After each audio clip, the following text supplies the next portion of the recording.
Hello everyone, welcome back to the next video. In this video I will show you how to apply opacity to a material in ThreeJS. So let's get started. So firstly I'll show you the output.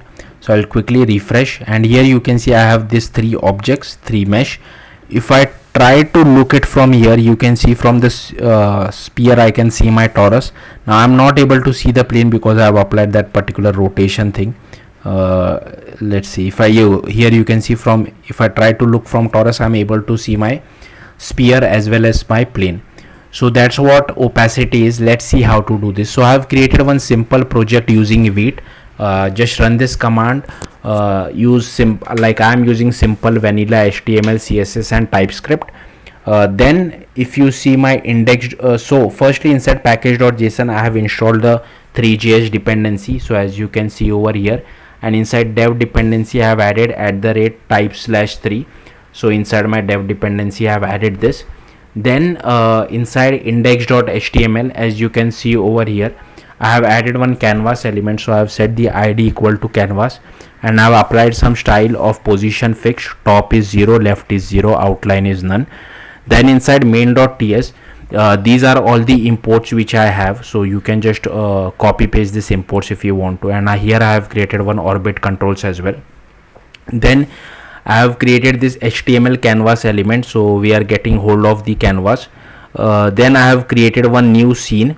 Then I have created one mesh basic material.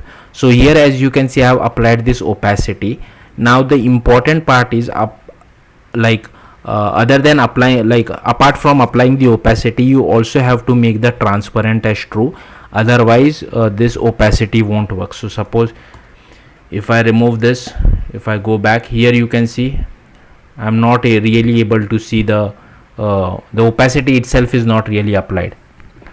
So yeah, that's why you have to make sure the transparent is true. Then here I have created three mesh. One is sphere geometry, plane as well as one torus. I have added all of them to our scene. Then I am getting the entire width and height of our device. I have created one perspective camera, added it to our scene. Then I have created one orbit controls. Here I have created one WebGL renderer, and I have applied passing our canvas to it.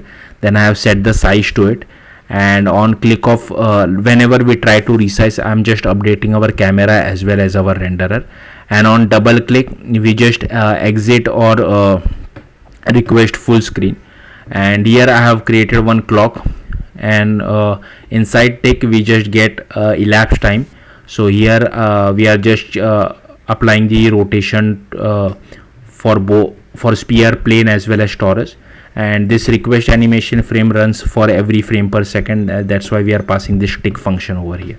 So yeah, that's it. The important part is how to apply this opacity, and making sure we also pass transparent is equal to true whenever we apply opacity.